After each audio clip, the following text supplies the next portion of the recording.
and Josh Vera. Thank you guys for jumping on.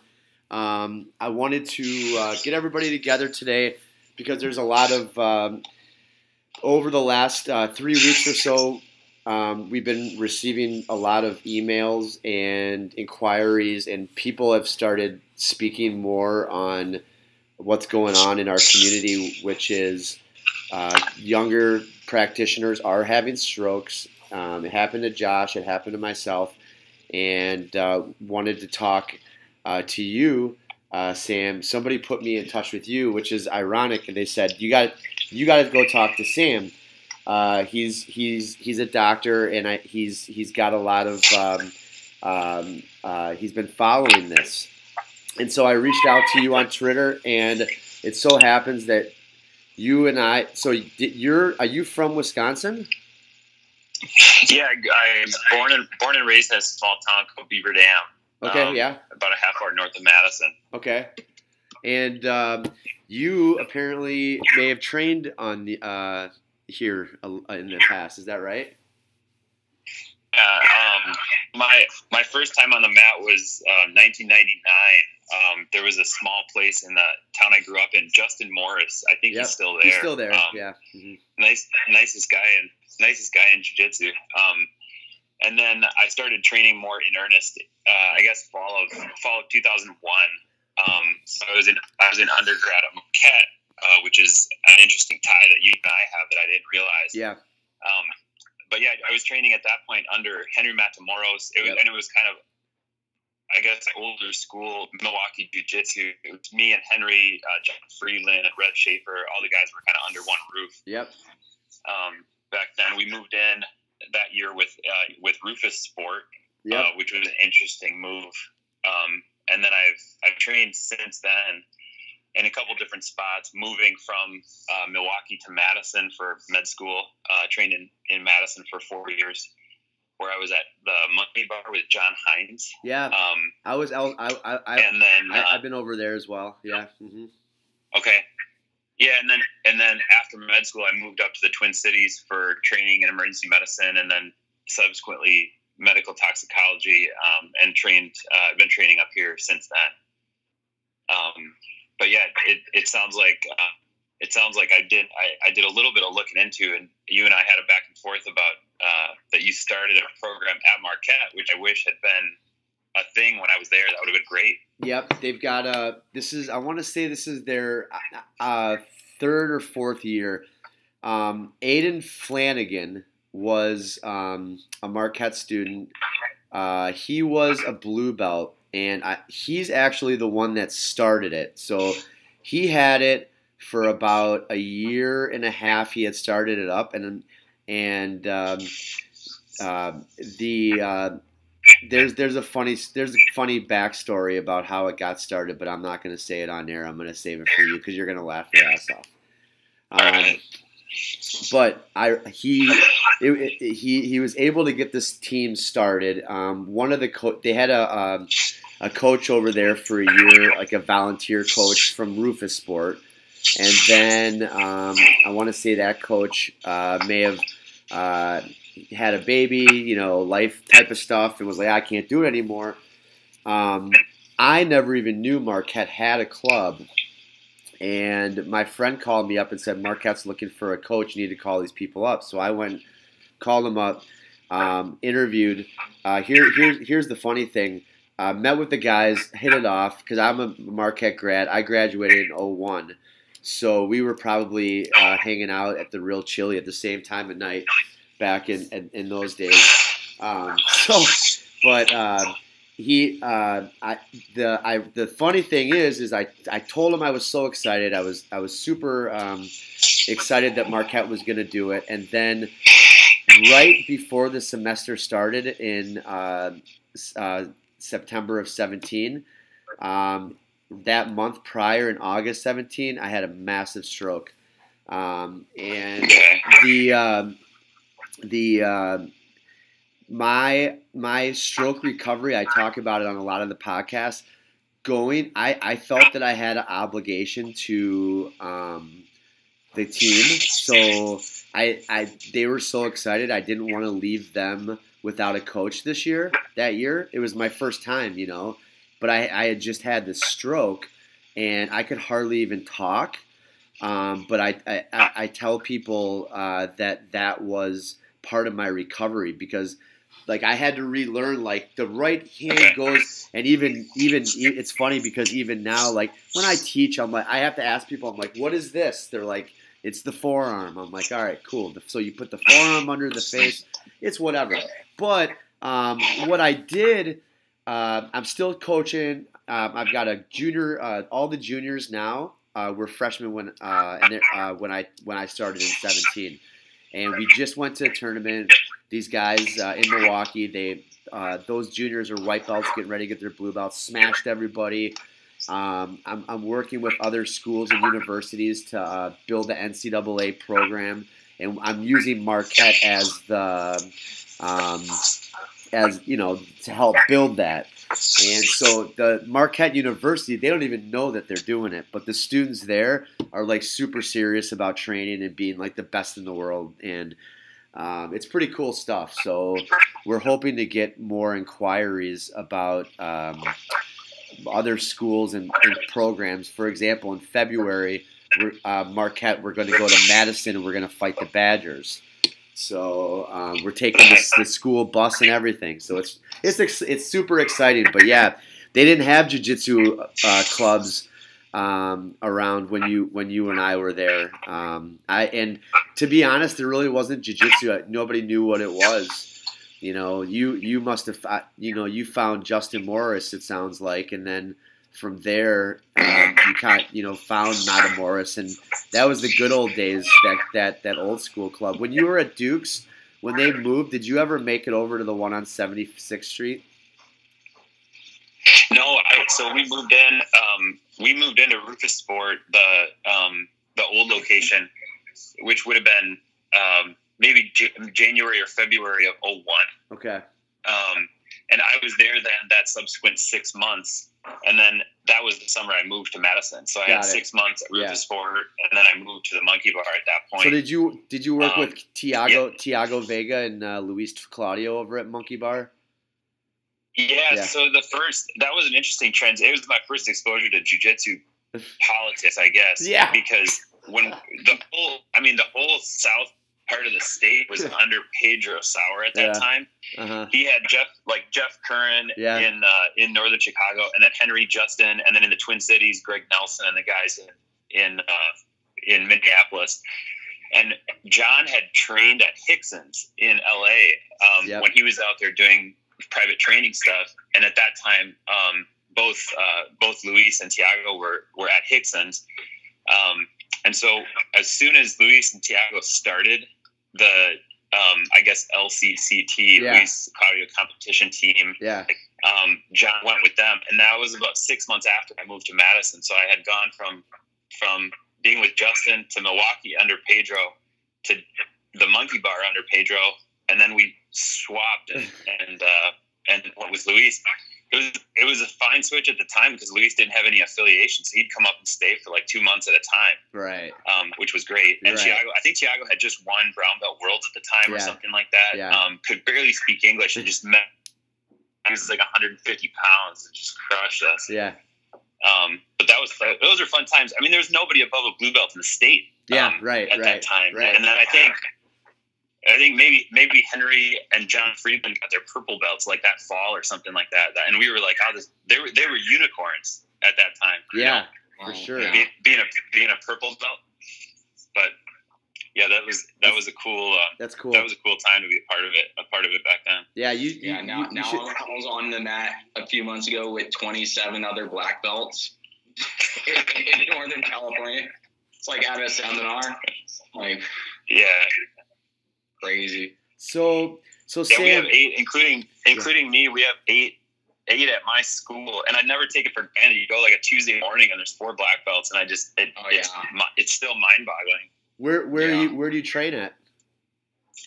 So now I was at the what is the academy now? It was Minnesota Martial Arts Academy. And about 2010, a bunch of schools split off from that. I train at one of those schools under Tom Schmidt, who's he's a 3-stripe black belt under Pedro Sauer. Right.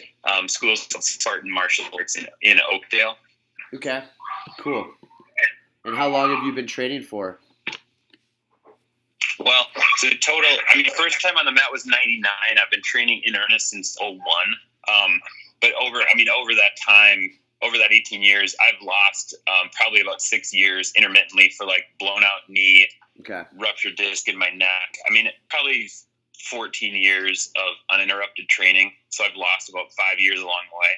So you have interest now though in getting some of this information that Josh and I have accumulated about the strokes.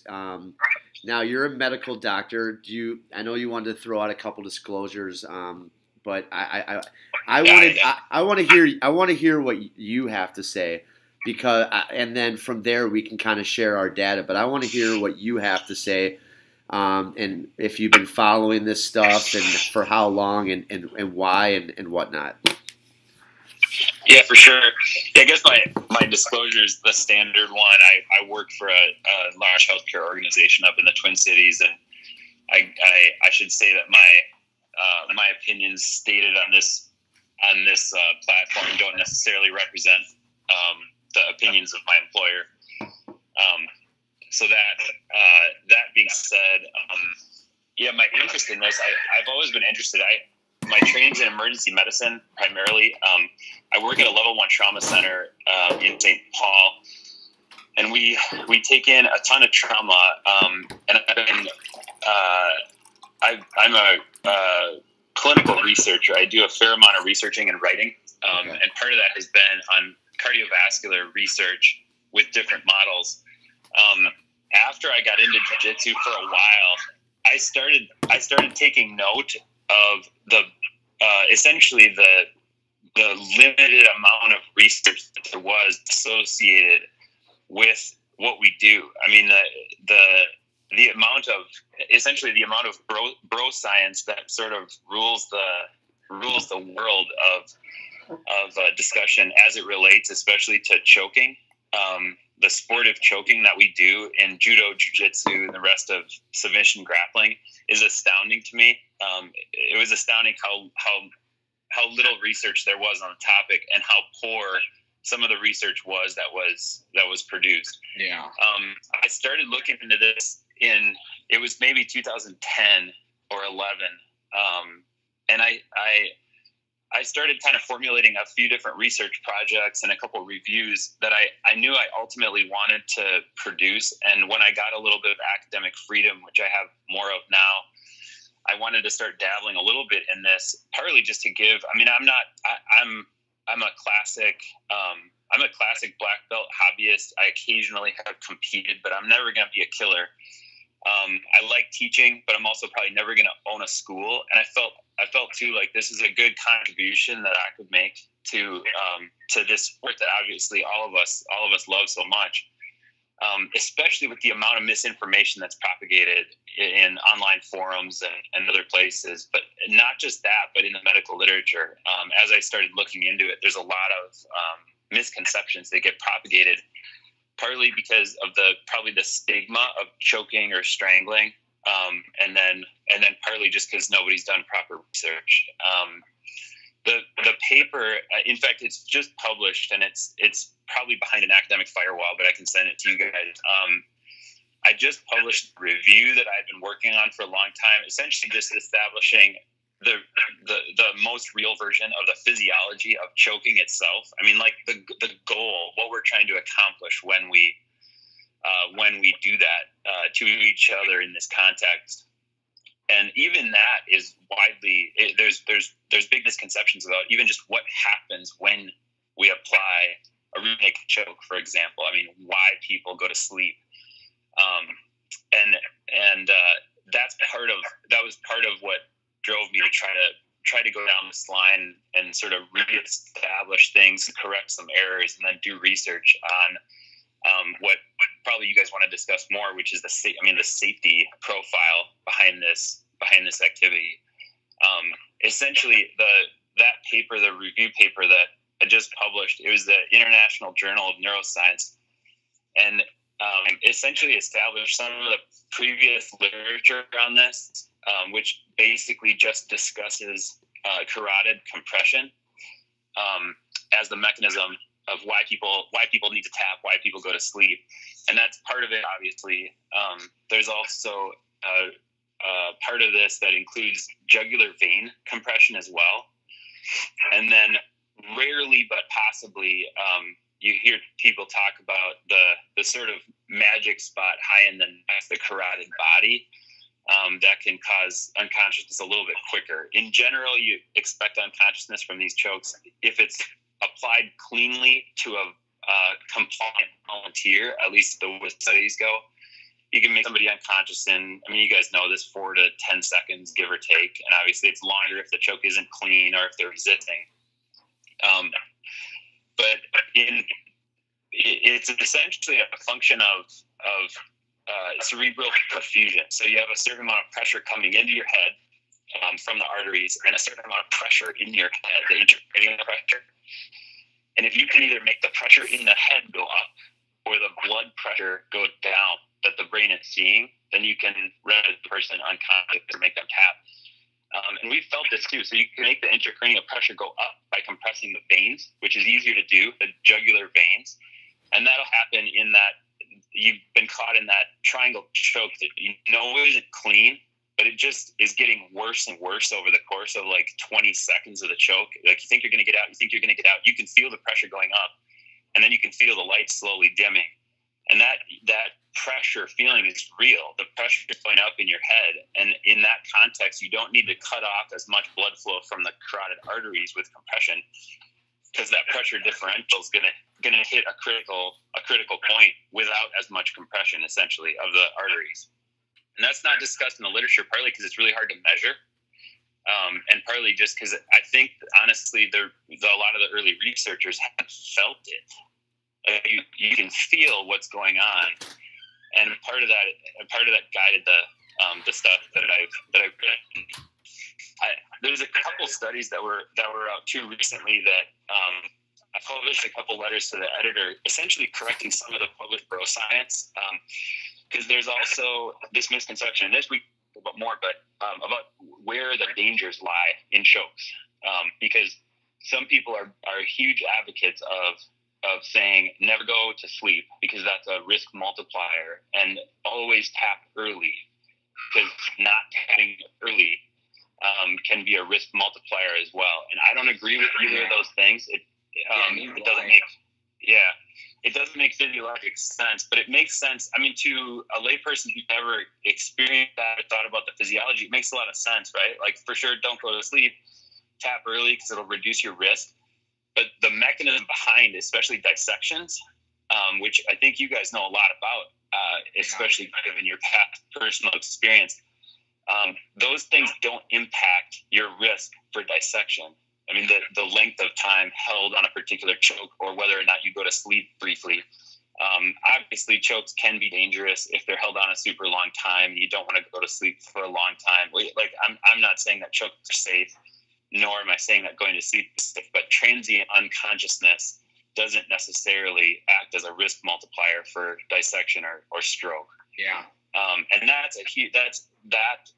if you say that in any sort of public forum, whether in a medical context or in a layperson, like a grappling online forum sort of thing, you just get roasted for saying that because it sounds ridiculous. Everybody's like, you got to tap early, but it's not about tapping early. And what we're noticing, I don't know how much you've noticed or you've looked at our research, but we added another like 15 people since we recalculated the numbers, but we're at 60%, and 80% of those strokes were from dissection. And the few that were actually from like actual like carotid stenosis, I mean, they were older gentlemen, like 50 years old and up, but the vast majority of these young people, it is dissections. That's what's causing them, not holding the choke, but just tearing the arteries. and that's not just in jiu-jitsu. So there's a great paper. I can't remember the author's name. I might be able to pull it up here. It's an author named Schlemm. Did a review. It's essentially a review of all sportive dissections, just from a few years ago, like 2016 or something like that. And it wasn't just combat sports. It was dissections, all cervical dissections, so carotid or vertebral. And they did a literature review looking at every published case report of a dissection or case series in a sportive context, and then broke it down really nicely. They found 115 papers, and those included something like 180 or 190 cases, because a few of them were case series, and then some of them were just isolated case reports. But they reflected exactly what you just said. So it's a rare phenomenon in general. It sounds rare to the public anyway, because dissections occur. It's something like 3 to 5 per 100,000 people will experience a dissection. And you can't really get at how much more or less common it is in particular sports, because the denominator is so difficult to get at. Like, how many people are practicing jiu-jitsu or submission grappling? Like, I don't know.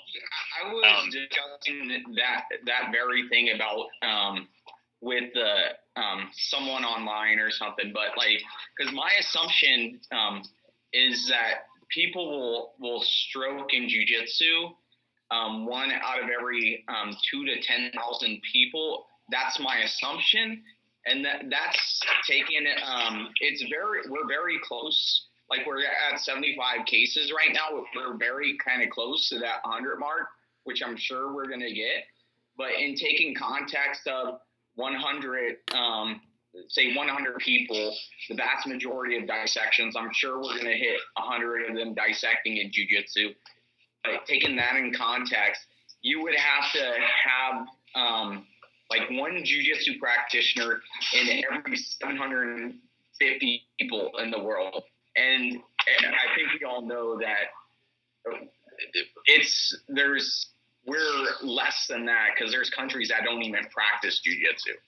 So I think it's anywhere between 2,000 and 10,000 people in jiu-jitsu that per one dissection and stroke. But I could see it being higher than that, but I think the number lies somewhere in that. Well, now the whole dissection and chiropractor thing, I didn't look into that, like, because like you go in the ER, they're like, oh, you had a chiropractor adjustment, oh, and you're dizzy, and then it like raises red flares. Oh, this is a dissection. This is a dissection.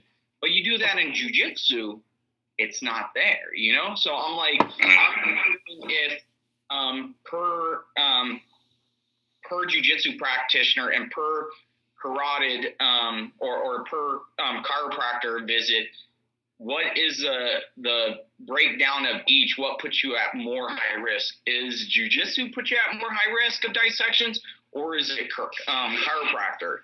And I don't know. I think we might be a more here's it's something to think about. But but my goal, because like I don't know how much you know, but like I've worked in emergency medicine for over 10 years myself as an ERPA. At Santa Clara Medical Center, I was the APC director, meaning kind of fancy term of saying lead PA. But I worked in emergency medicine for quite a while. So, but yeah, what I'm starting to notice after reading these case studies is everybody, whenever they go to the emergency room, they're treated different. Yeah. What we're seeing is over 40% are being missed by the ER provider. Yeah. So they don't know what's going on, and the vast majority of them are vertebral dissections, which are causing more of the cerebellar strokes. But yeah, like I just talked to a guy earlier today, and he said he went to the ER, and after he had a stroke, and he had this big clot in his carotid, and they sent him home. They said, you had a stroke, you need to follow up with neurology, and they sent him home. They didn't admit him to the stroke ward or anything like that. They sent him home. I just think there's like such a huge range of how people practice, how people diagnose, so a lot of people are going for like MRIs, but we're only seeing like 23%, something like that are actually picked up in the vertebral artery. So if it's a vertebral artery dissection, like they'll get admitted to the hospice because a lot of times the ER docs won't do the CTA of the head and neck. And then they get to the hospice and then they're like, well, let's decrease this radiation, go MRA. And they're not picking up the dissection because it's 26% in vertebral. Mm-hmm. Yeah, and that in that dissection paper that I referenced, it's interesting. The breakdown, it ends up being about half carotid, half vertebral. All comers, all sports. It varies a little bit by sport, but that's an interesting thing. Especially, I mean, there's not enough cases essentially in the submission grappling subset that they have, and your case series that you guys ultimately publish would be more valuable to get at some of these in terms of what's more common, carotid versus vertebral. In overall, though, it was about half and half in their case study or their review, I should say. And it's interesting as things present to the ER. I mean, frankly, a carotid dissection is a little easier to get at for most providers, only because the symptoms are more distinct. A vertebral artery dissection can be missed because a lot of those patients will present with more vague symptoms that could be represented by other things. So they'll come in with they're dizzy, or they have some cerebellar stroke. That can be the most common thing. You're unsteady. You don't feel like you can get your balance, and that can be from a lot of things. And most commonly, it's not something serious. And when providers have like a 30 or 35-year-old healthy person come in with dizziness, there's other much more common things, and that probably is behind some of the reason why those aren't being diagnosed right away. And we can help. We can help that as a community, because part of it is the linguistics of this, right? Like we use the term choke, and it's not. I mean, from a medical standpoint, it's not the proper linguistics. I don't get caught up in like choke versus strangle and those sorts of things, but partly I think if strangle had become the term, which is probably the more appropriate medical term, because that's the general term for external compression, limiting either airway or blood, and that it's more appropriate. But when you get patients that come in from an assault, like a non-consensual assault, or like a sexual assault or something like that, they're much more likely to do advanced imaging, because the term that's used in those cases is that they were strangled. But we're getting strangled every night, and it's not. I've had this discussion, and people say, "Oh, it's different. Like, this is a different thing. You're not getting strangled." I'm like, I don't know what to tell you, dude. Like, this is a Division I wrestler who's he's. They don't know what a gi choke is. It's like slicing your neck, you know? Right, and they also don't understand the force. I mean, you have someone with a good head and arm game, like snap you down and start going through darts to arm and guillotine to anaconda or whatever. Like, they don't understand the kind of force that's being exerted in that context. And I think if providers had a better idea of the force. Not that everybody's got to do jiu-jitsu or fully understand what that feels like, because for most people, like, there's no reason for them to feel that. It's an unusual thing that we enjoy that. But I think if they understood that mechanism and the linguistics were a little different, it might steer the workup a little bit different as well. Yeah. Like Chris and I have talked about this before, is like ER docs, ERPAs, paramedics. A lot of them don't know what jiu-jitsu is, and I say the same thing. I'm like, they don't know that we're strangulating each other every friggin' day, so they don't realize that the neck is the issue a lot, or like could be the issue a lot of times whenever you see a young person that is a meathead. We don't go to the hospital that much. So just like Hispanic men, whenever Hispanic men complain, usually the provider takes that more serious, because Hispanic men, they're very stoic. They don't go to the doctor at all. So I think the demographic of jiu-jitsu, I just feel like people don't grasp that these are guys that don't go in. So they don't go in for nothing, you know? Yeah. So it's interesting that I think if people knew better, when people present with concerning symptoms, the work would be more accurate. Part of it too is it's you guys have a lot of cases collected, but it's still a very uncommon phenomenon, right? Yeah. Like we all need to know about it, and you guys are doing a good job being advocates for helping people know about it. But in general, it's very uncommon. So we just did, and I don't know if you guys saw this, but we just completed a survey. A pretty expansive choke-related survey using some of the grappling forums that we're aware of online, and I can't discuss all of the data because it's in process for publication right now. But I can discuss the part that one of my residents, Brock, presented this at a conference, and he actually won a research presentation of the conference for this data. I think people found it just fascinating that there's a group, subset of humans that eat each other all the time, because it wasn't the normal data presented at. It was a regional emergency medicine meeting, and it's interesting because we got over 4,000 participants. It ended up being about 4,300 people in the survey, and it was essentially a survey to get at how experienced people are with chokes. I mean, how many chokes have they had applied to them? How many times have they almost gone out? It was like a pre-syncopal question. So you feel tunnel vision, those sorts of things. You tap, but you don't go to sleep. And then how many times people have actually gone to sleep. And over a quarter of the survey respondents have gone to sleep from a choke, like full unconsciousness. And something like half or more have had that experience where they've pushed it to the point of nearly going unconscious. And I mean, that's kind of part of jiu-jitsu. You have to find out where that point is. But in that survey, one of the things we asked is, did anybody have any persistent symptoms? I mean, I was trying to get at, has anybody had a bad dissection leading to a stroke or an ischemic stroke from a clot, something like that? And only 2 people out of the 4,300 plus had persistent choke-related symptoms, and neither of them were confirmed dissection or strokes. One of them had a thyroid fracture. I mean, from an Ezekiel, I assume, but something like that. But he didn't have any brain effects from it. He just had a surgery to repair his thyroid cartilage. And the other one was very vague, but not a confirmed stroke.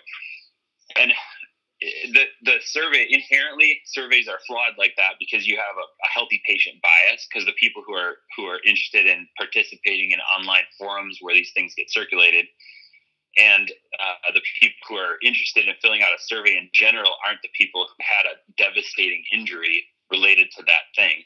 So we recognize there's a full healthy subject bias. In that study, it ended up that something like 0.05% or less than that actually had potentially brain-related injury from stroke. The numbers, though, even if you guys ended up with, just so the math is easy, something like 50 or 100 cases that you end up published, if you put every single one of those into that denominator of 4,300, the percentage of people who had a dissection or a stroke still would be under 0.5 to 0.75% of people who are only in the survey because they've been choked. So not just lay people, not just people who have done jiu-jitsu, but people who have been choked in a grappling context. So even with the known cases that you guys have, it's still a phenomenon that's pretty rare. And that's always a difficult thing to educate people when you have something that probably is real and is serious, but also is rare, because people just aren't seeing it with the volume in a medical context that they're seeing other stuff that they're more adept at working up and diagnosing. Yeah. Does that make sense? Yes. How I got from the range 2,000 to 10,000 is if you think that there is, well, it depends on how many Brazilian Jiu-Jitsu practitioners are in the world. So that's using the number 100 dissections in Jiu-Jitsu, which is very likely. I'm probably going to hit that in the next couple months. And using that to with the assumption that there's at least 500,000 Brazilian Jiu-Jitsu practitioners and no more than 10 million Jiu-Jitsu practitioners. So that range is, that's where I'm getting that range. Yeah. And then, I mean, if you, number of people in the if world. you think about that, if we're at like 0.1%, if we plugged all of the dissections you have into our survey data, I mean, that gets you to that range essentially. Because I mean, we'd be including all of them, but it'd get you to like a 1 in 1,000 sort of thing. Yeah, I could definitely see it. The hard part too is if you look at that dissection paper from Schlemm, he when they looked at that data too, the hard part is causation because dissections happen in general. They can happen for no reason, and they can happen because of a reason. And you have a lot of different sports. I mean, the two most common sports that caused dissection in that published review were water sports and running. And clearly they're not having like neck related trauma similar to what we experience in submission grappling.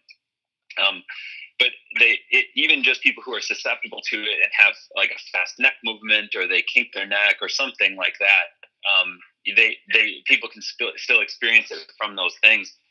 And so causation's always tough, because did someone have a dissection because of a guillotine, or were they going to have a dissection the next day playing in a city football league or something like that?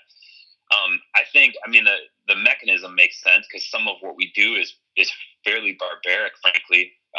But it's hard to get at it from a true, I mean, just asking a pure scientific question, it's hard to get at causality. Yeah. Even with chiropractors. So I met this chiropractor probably about a month after my dissection and stroke. And I was like, oh, you're a chiropractor, so you've heard about dissections. And I was discussing this with him, and he's like, well, like the chiropractor side, they try to take the side that they probably had the dissection first, and then it dislodges the clot whenever they're doing the maneuver, you know? So did they cause a dissection, or did or was that dissection present before? And a lot of what we're doing with jiu-jitsu, a lot of people are asking the same questions whenever they hear our research. And I mean, like, I think it's both, you know? Like, do I think that jiu-jitsu makes it more likely to dissect acutely like that? Yes. But with that said, I mean, even with my dissection, I think I might have kind of tore mine while coughing slightly. But whenever I had the choke applied, I think it tore a lot more and dislodged the clot. Because I mean, I had pain in the same side of the neck like a week before, but that pain was severe after after my stroke. So I'm assuming that it caused my artery to tear more, definitely. Okay. Yeah, no one could convince me otherwise, actually. Yeah. Nor should they try to, probably. Yeah. But yeah, it's but like I'm surprised how many case numbers we have just scouring the internet and talking to people over the last just 2-3 months we've been working on this, and we've seen this many cases in 2 or 3 months. And right after my dissection and stroke, 2 weeks after, one of our other guys that are in our group He had dissection, like I had a dissection in San Jose, California. He had a dissection in San Jose, California 2 weeks afterwards. So now the question is, were we the first two to have a dissection and stroke in jiu-jitsu in San Jose, or was there, Northern California is one of the mecca of jiu-jitsu in the U.S., you know? So I highly think that there's other people out there that, I think we're only scratching the surface, actually. Yeah, so let me tell you why I'm pretty, from what I'm seeing from my data. What I'm looking for is the frequency of people who are reaching out to me on a daily basis, and that is telling they're telling me their stories. And so Josh has the list, and he mentioned over 70, but I have to still, what I do, Josh knows what I do is I get overwhelmed because I have so much going on, and people are coming to me now more than ever, and that's fine. I appreciate that because I need this, and I want this data to help put this out there, because a lot of people are asking for this data, so, which is great.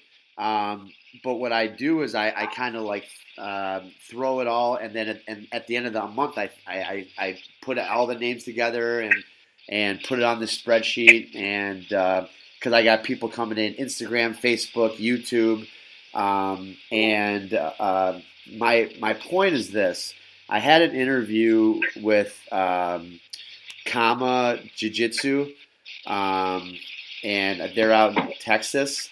Ryan. Oh yeah. Yeah. I watch his. Yeah, Ryan. I watch his YouTube videos. Yeah. So they're pretty good, actually. Yeah. So he reached out to me. He's supposed to be launching. Keep your eye open. I think one will launch today. But anyways, Hickson schools. Yeah, exactly. But I told him, I said, if you think about it, in this conversation is exactly what I've tried to explain. When we opened up this conversation, Sam said in 2001 in Wisconsin there was 3 unicorns. That was about it.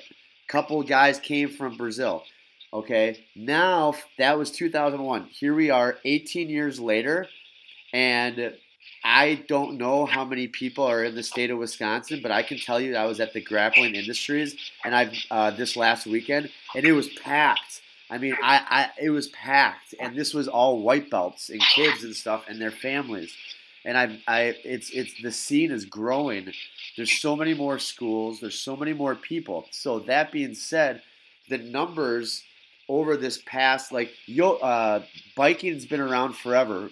Water skiing in America, water skiing, running, softball, golf, chiropractic, that's been around forever. Jiu-jitsu is just now here, and the amount of numbers that we're getting and the frequency that I'm getting people to reach out to me, it's telling me that, I hope that our numbers are accurate, 0.05 or whatever it is, but the trends, there's something about trends that you have to look at, and the trends that I'm seeing is increased people doing it. The people who are usually, the young people getting the dissections are usually medically in their 30s. Well, 30 years old is about what time then you have some disposable income and you're going to jump into a sport like this. And then the frequency, or the near to where we're having this conversation, the interviews that we're having are with people who have just had this. Like, for example, Josh here just had it in January of this year, 2019. Caroline is the first. I just put a YouTube video out on Caroline. She is the first. She's in New Orleans, first female black belt, and she just had it 3 months ago. You know what I'm saying? Carolyn's interesting too, and the reason why I say it's interesting is all this data we're collecting. So if you check up to date, and look up the redissection rate. They think it's 1% to 2%. But Carolyn's the only one that has redissected after she's been actually treated. Yeah. So that's one of my really eager questions to find out is what's the rate of redissection with these guys, these jiu-jitsu dissections. Are we more at risk to redissect than the general public? I would argue we probably are, but or the general dissection, should I say? We probably are, but what is the rate? Because what we're seeing is like almost everybody's going back to jiu-jitsu. And I mean, y'all know we all love jiu-jitsu, and nothing's going to keep us away from jiu-jitsu a lot unless we're 6 feet under, you know? But yeah, Caroline's case, she's the only one that has redissected, but she's actually going back to jiu-jitsu, which, I mean, that's our spirit, you know? That's us. And people don't get that. You know, people do not get that. And I think a lot of people, like, as we've been starting to, like, I think we're causing a ruckus, raising this awareness. But what I believe in, I know Chris kind of is right there too, is the coaches and Brazilian Jiu-Jitsu leaders, that they don't know that it's a risk, you know, and like they're letting students leave their academies with strokes pretty much. And then, so people think that we're trying to raise awareness how dangerous it is, but it's still pretty rare. And protocols. I would never tell anybody. I'm still an advocate for anybody to do jiu-jitsu. Maybe if they had a dissection outside of jiu-jitsu, I'd be more wary about recommending them to jiu-jitsu. But there's even studies coming out about the help with stroke rehabilitation with jiu-jitsu, you know. So yeah, it's super interesting. Let me roll that exact what you're saying, Josh. Let me roll it real quick to Sam, and so protocols number one is important for this from our standpoint, so that we can communicate accurately with the medical professionals when we drop off our homie who's got blurry vision and is vomiting profusely and falling over, strangles. I think that is exactly right. And from that perspective, now that's important. And then what you're speaking about, Sam, is making sure that you guys have the right literature, so that you have the reports, so when young people come in doing jiu-jitsu, they could probably type something up and kind of figure out that the protocol is X, Y, or Z. So what I want to know from you, from your research, I had people ask me, and just like Josh said, we're not trying to keep people from doing jiu-jitsu here. It's the exact opposite. We're just trying to bring awareness, which is great, and we have some coaches reaching out, which is positive. But from a doctor's perspective, Sam, what is it that, two things, I'm a brand new practitioner, let's say, and I want to know if Brazilian Jiu-Jitsu is something that's safe. I would like to know your Dr. Sam. I would like to know what your perspective is. What would you tell him? And then also, what would you tell the coaches about how to what they need to be aware of, and how they teach. If you owned a school right now, Sam, I know you're not going to, but if you owned one and you got new beginners like I do, what should I be doing to help mitigate and communicate all of this? Yeah, so obviously, this is the most important discussion, is what to do with, even if everything appropriate is published, what to do with the information, like how to actually make it meaningful from a clinical standpoint. And the context of this is interesting because you mentioned the 0.05%, and I don't think the risk is that low. I do think there's healthy subject bias that's going to, and when we publish that, we'll clearly state that here's the risk we found in the survey. However, the caveat is there's healthy subject bias in the survey. But either way, it's going to be low. It'll be a low number. And people have compared it to like CTE in the context of football and fighting and hockey and those sorts of things. Yeah. And that's gotten a lot of pub. But the difference is that we know that if you get play football all the way through professional football, probably you're going to end up with CTE on some level. Almost 100%. Some of the post-mortem studies that they looked at, those aren't obviously accessible. And this is in that even if we caught every single case of stroke and dissection that's ever occurred in jiu-jitsu and judo and all of the sportive choke-related combat arts, the numbers would still be very low. Yeah. And that's part of the problem is it's very serious, but also rare. And so what you're talking about is in terms of the communication and what to do as a school owner, what to do as a medical practitioner. Part of it is getting the information out there appropriately. And like you guys have, it's great to get it out. It's got to be in the medical literature. I mean, it's got to be in index literature that people can find online. Because that's how things get into up to date and that sort of thing. And that's what helps guide not just protocols at schools, but protocols within the medical community in terms of what to do. So that literature then can help change what we do as a medical specialty to appropriately diagnose these things and put people at appropriate risk or non-risk to the imaging studies that are the best to diagnose these things as well. So an interesting sideline. So the linguistics of it right now, if you get someone come in, you have like a woman presents to the ER and she was in a domestic dispute and they say she was strangled. There's published guidelines out there saying, here's what you need to do with a strangling victim in this context. And in great part, they're based on total bullshit. Because there's not enough good data guiding it, and it's essentially propagated bro science within the medical community. So a couple of reasons that people will get in the strangling context, people will get a full CTA of head and neck, exposing them to a real amount of radiation. If for lots of reasons in that context, including if they have just a small mark on their neck.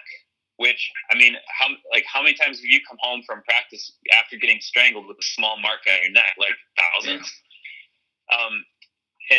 And then the other thing is if someone loses consciousness briefly, regardless of if they have no neck pain, no neck swelling, no abnormalities on exam on the arteries looking for bruit when you listen to them, no neuro symptoms at all, no dizziness, nausea, etc., those people will still get a CTA of head and neck because people are concerned about the mechanism because they say strangled, and it's like inevitably a smaller woman who was strangled, and people get scared about that, and it drives a workup that probably is even more than they need.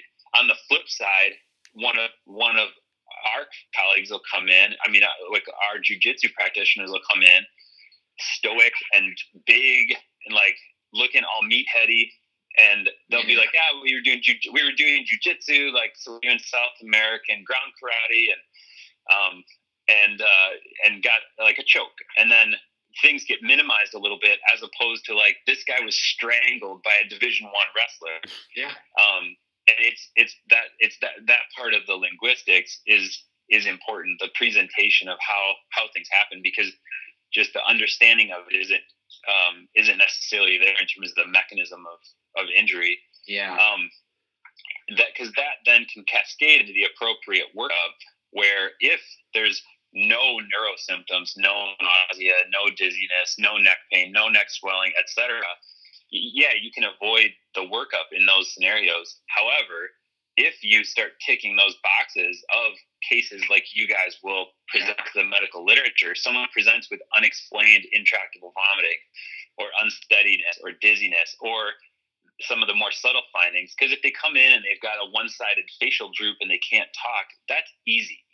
I mean, they're going to get the right workup for that. Yeah. It's the subtle findings like you're describing that are going to be more difficult. And that's part educating the jiu-jitsu schools and then part educating the medical practitioners. But even if everything's perfect, it'll still be hard because it still is a really rare thing. And that, getting back to your question about the new, like you have new person interested in trying jiu-jitsu, like, is it safe? Like, is it a smart activity to do? That's a difficult question because clearly there's risk in a lot of activities, and there probably is. I mean, just by the logic, slightly more risk in this than probably even some other contact sports, especially for dissection or stroke. I would say that risk is still minimal, and the most important things to mitigate bad outcomes from the risk that does exist is knowing how that might present and why it might present. If you just got choked and have symptoms like we've talked about, that's something to get evaluated and communicate appropriately to the medical provider that you're seeing. It's not something that is likely to happen to anyone. In fact, it's very unlikely to happen to anyone. But if it happens, it needs to be handled appropriately, like you guys know. See, like, I know, like, since my dissection, it would, like, definitely change my practice. So, like, I mean, what I recommend, but I know, I mean, everybody's going to have just because I recommend something, medical providers are going to, like, do whatever they feel is right. And you know what, to be honest, that's how I am too. But, like, my thing is, like, I was super, like, I went into the hospital and I had the flu the week before, which probably exposed me to dissection. But I went in the hospital and I went in and, like, everybody with a vertebral dissection and cerebral or stroke, what we're talking to all the case studies, they all think they're just dehydrated. And you know what? Like, even though I've been working so long in emergency medicine, I thought the same thing, you know? So, like, as soon as I went into a stroke center, like, I work at a level 1 trauma center as well, but I went into a level 2, but it was a stroke center. And I actually seen, as soon as they opened the doors, I seen one of the docs that I worked at the level 1 trauma center years ago. And I was like, hey, Vernell, yeah, I had this, my buddy had this choke on me, but he had, like, a really good grip and the gi was around my neck. His fist was in my carotid. Like, I think I'm probably just super dehydrated, but I'm super toxic. I think I might have dissected my neck. And she's like, yeah, it sounds possible. So she called Stroke Alert, CTA, head and neck. And unfortunately for me, the radiologist misread it. And then the next day I was like, and then, like, the ER doc, they're like, well, we think this is benign positional vertigo. But, like, I'm sitting there and my wife's like, why can't he even pick up his head though? Why can't he pick up his head? And they're asking me, oh, is it worse with movement? Yeah. So they hear flu the week before. Then they hear vertigo-like symptoms. A lot of people's like, this is benign positional vertigo. Da, da, da. But the next day I was like, no, this is not benign positional vertigo. This happened with the choke, you know? Like, I couldn't get over it. So I called all my buddies, all my ER buddies. And then finally, like, one of my buddies who's a hospitalist in the LA area, he's like, yeah, just go to your shop and go see about getting an MRI, MRA. And that's what I did. But fortunately for me, I grabbed my CTs from regional medical center and went to my hospital. So, but then, like, my buddy came in, he's like, you're going to be pissed. And he's like, read what the radiologist wrote. And it's like, right vertebral artery dissection with 3 cerebellar infarcts, which was better seen on CT from outside study. So I'm like, so, like, how that changes my practice now, if I seen a case like mine, I probably do a CTA head and neck, and the CTA, what it sounds like, you still have a 10% chance of being missed. But in a case like that, I would still consider admitting for an MRI, just make sure it's not a stroke, you know? But that's me. Obviously, I'm biased because it happened to me. But yeah, I know it's changed the way I'm going to see the same case, you know? And if just because, I mean, the audience will probably be mixed who sees this, just so everybody's on the same page. If you go into a standard emergency department, not an urgency room or urgent care, but an emergency department, even if it's not a level 1, most of those places, at least in this country, will have ability to do a CTA. Yeah. That's something that most emergency rooms can do. The quality of the scanner might vary a little bit, but for the most part, they're pretty good. And it's a pretty good study to catch a dissection. And it's a very good study to catch an aged stroke. So something that's been there for hours to days. Something. Yeah, exactly. So an MRI might be, I shouldn't say might, it's definitely a better study to catch an acute or early on stroke, if there's actually evidence of lack of blood flow to particular parts of the brain, like sounds like parts of your cerebellum in that context. It's a great study for that. An MRI is not necessarily available everywhere. People that are gonna hear this will go, and that's an important thing too, just because the workup may vary a little bit depending on location. But if you have something that necessitates something different that hospital can't get you to, the standard, if you need something that they don't have, is to get you to a facility that does have that, whether it's a CTA or an MRI or some sort of intervention. My hospital is level 1 trauma center, second busiest ER in California, and MRI they don't even have MRI access on weekends.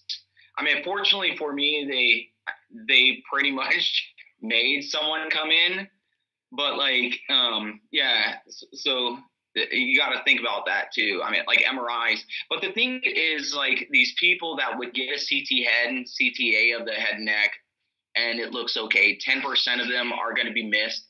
But then, like, what do you do if you do send them home? Because we know these dissections, they can repeat stroke because they have that defect in their artery. So if you're going to send them home, should you at least send them home on a baby aspirin? Well, yeah, probably so, you know?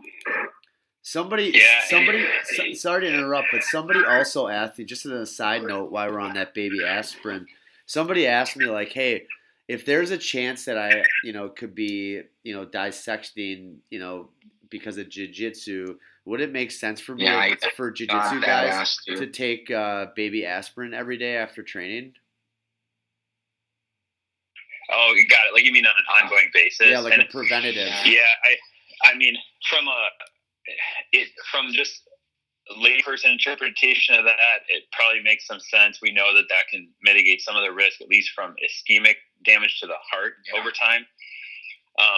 It makes you a little bit less likely to have that sort of incident. This is a little different because we're not talking in general about like a clot burden that comes from a ruptured plaque in the carotid or vertebral artery. A lot of these are from dissection, which is different, and it's harder to mitigate that risk with something like a baby aspirin. Even anticoagulation or preventing the blood from clotting in the context of a dissection, even if you know that's going on, that's a complex risk-benefit discussion, because some dissections can get worse with anticoagulations, and a lot of them end up getting anticoagulation, but that's a really complex discussion. It's a good question.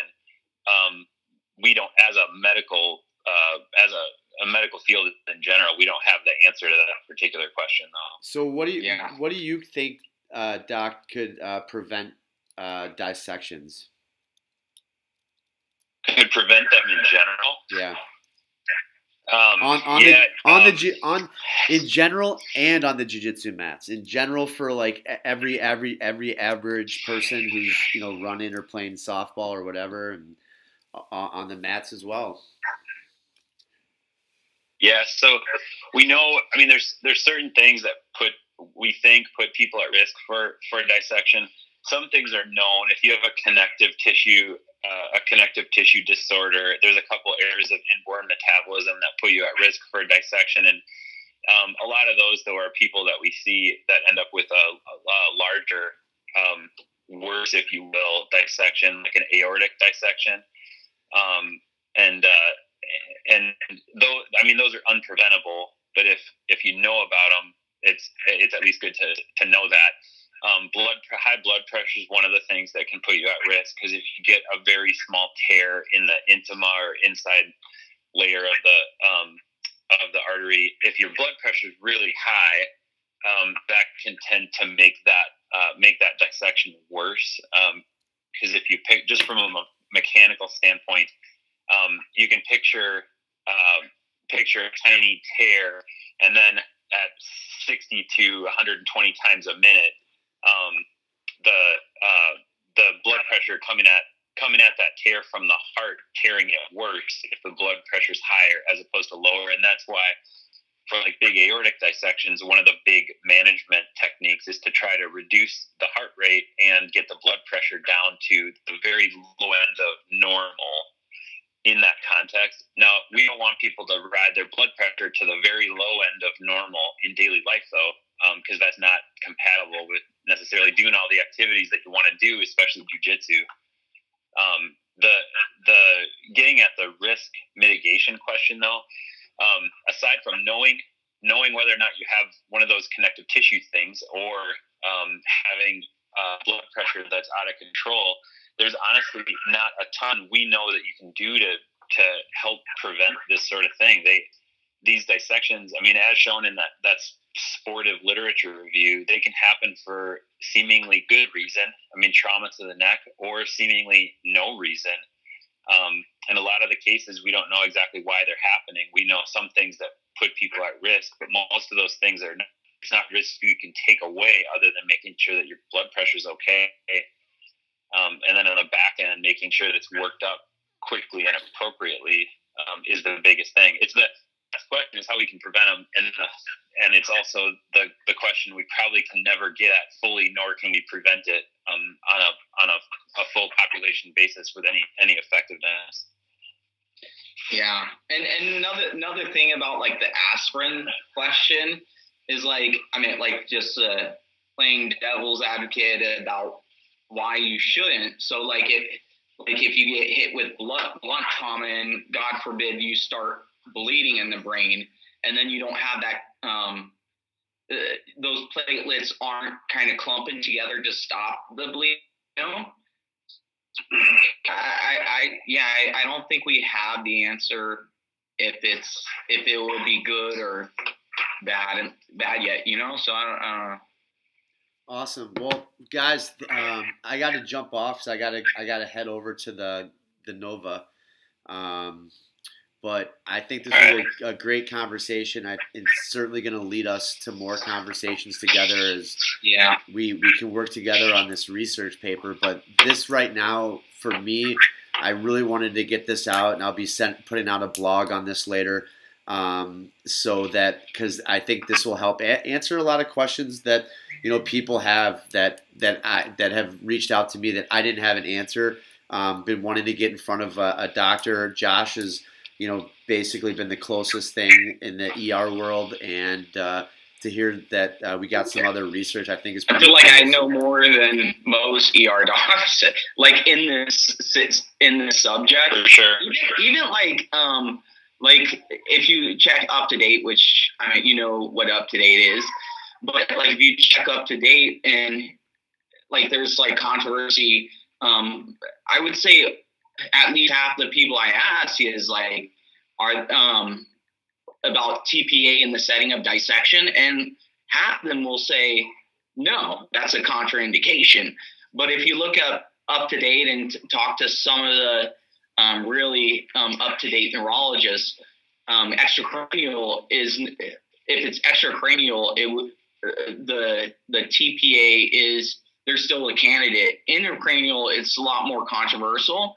And then like, although up to date, in the setting of like an acute stroke with a dissection, the up to date recommends thinking of TPA, no matter if it's intracranial or extracranial. But yeah, if it's extracranial, even though the dissection might get worse, it's better to TPA them. So something about, yeah.